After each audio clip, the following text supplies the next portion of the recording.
There are a tons, and I mean just that, a ton of rumors that's around the world, especially as it pertains the Jaylen Tolbert. We got a surplus at wide receiver. I'm on record of saying that if you have wide receiver surplus, then see what you can get in return out of that surplus. And those are things that's been circulating and rumored around, that the Cowboys are pretty much trying to put their name in a hat for a running back. Now, I'm not with the belief that the Cowboys should trade away a Jaylen Tolbert. I'm not of that belief, because at least he was your leading touchdown receiver last season, right?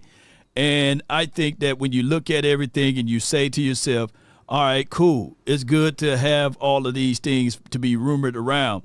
But in the same breath, what would something look like if Jaylen Tolbert is traded to the Jets? They already have a nice set of wide receivers there. They got running backs over there, surplus of that. But where the Cowboys ultimately need, in my opinion, is a defensive tackle. Ditch the other hiring sites. Let ZipRecruiter find what you're looking for, the needle in the haystack. 4 out of 5 employees who post on ZipRecruiter get quality candidates within the first day. Try it for free at exclusive web address ZipRecruiter.com/audio. Again, that's ZipRecruiter.com/audio. ZipRecruiter, the smartest way to hire. Frisco, it is another one of those Dallas Cowboys rumors that just won't go away. When the New York Jets first drafted Breece Hall early in the second round of 2022, the NFL draft, the team believed he could be a future back. It never quite happened.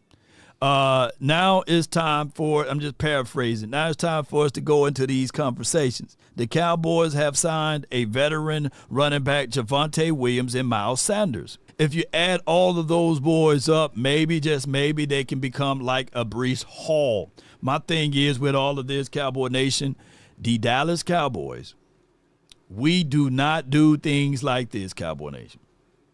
I haven't seen the Cowboys win in a trade in so many years. The only trade we won, probably we could argue, is an Amari Cooper, and that's about it. Outside of the Herschel Walker trade, let me know when was the last time we traded something away and we won. I don't know. I did a video late last night on my TikTok, not my shop, my TikTok, and we was talking about that the Mazi thing. Like, to me, on the offense, my only reservations now is not the running back group, is slightly, because we haven't seen them together, will be the offensive line. My only reservation, right, is O-line. I think that we got enough running backs right now with Javonte, with Miles, not Monroe, but with Sanders. I think that also with Tanny Deuce Vaughn, give him a shot at it. This should be the Tanny Deuce Vaughn day tomorrow, right? And on top of that, with Jaylen Blue, don't rush him. Slowly integrate him into the system, into the fold. I think that that's okay. I think we got a log jam at running backs because we have so many of them. Like, who you going to really cut? You got 2 veterans, and then you got the list of unknowns, right? And then I like Hunter Lupke. So we got a surplus at wide receivers and surplus at running backs. But where we don't have a surplus at, ladies and gentlemen, cornerbacks and defensive tackle, one tech.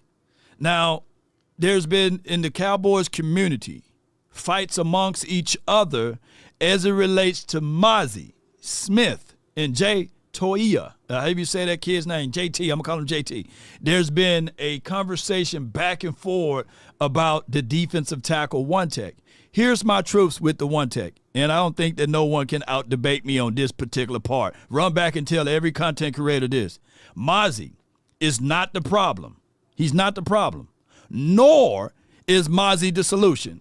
Do we agree with that? Come on, who disagree? Mazi is not the problem, nor is he the solution. Now, who can out-debate that? Let me know. At the end of the day, he's neither the problem nor the solution. he is a guy that's still developing. And if you want to really be good with this particular team, if you think that you're going to go far with this particular Cowboys team, if you were looking for that defensive tackle one take, he ain't on this team right now. You know, that's just the reality of it. I don't give a dog of how much tape you show or how much tape you don't show.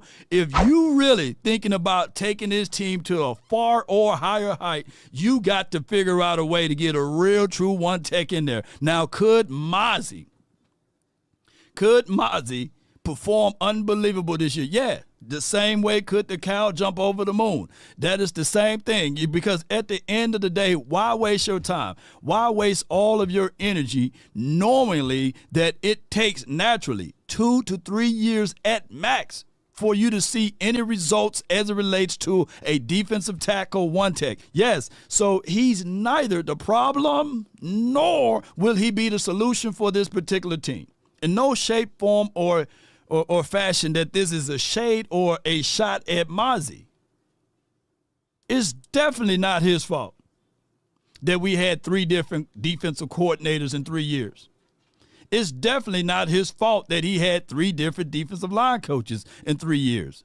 But what we can't do is sit up here and say with a natural face that he's the problem or he is the solution. He's neither of those things. He's a situation of a system that he's fell upon, that the biggest and the brightest stages are the Dallas Cowboys.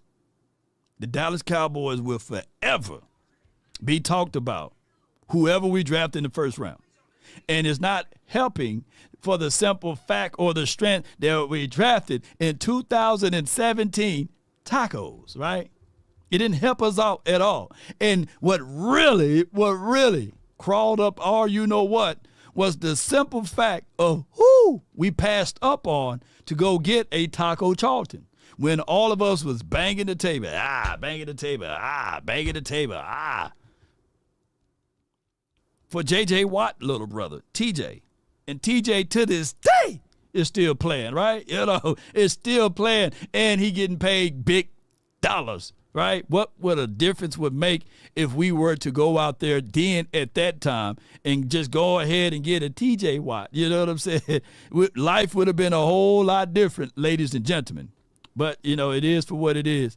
At the end of the day, Pissed and Broke says, Law, it sounds like we got about 7 wins in us, laughing out loud. You know what? Make that number lower. Lower that number, just say we're going to win only 3 to 4 games, right? And then when you realize when we got already 7 wins, you be like, dang, let me raise the expectations up a little bit higher, right? And then you see that we have 10 wins. That's how you have to look at it. If you think that we are a worse team from last year, put a 5 in the chat. If you think that we are a worse team, if we are to, lined up 2024's Dallas Cowboys team to 2025 Dallas Cowboys team, let me know. Let me know who would win and why. Let me know who would win. You can put injuries in, you can take injuries off, but just let me know who would win, right? So if you guys thinking that we can go into a situation, into battle, and line up us versus us from one year to the next, and let me know who will win. Let me know in the chat. So what I'm getting at, that this particular team is better than what we were last year.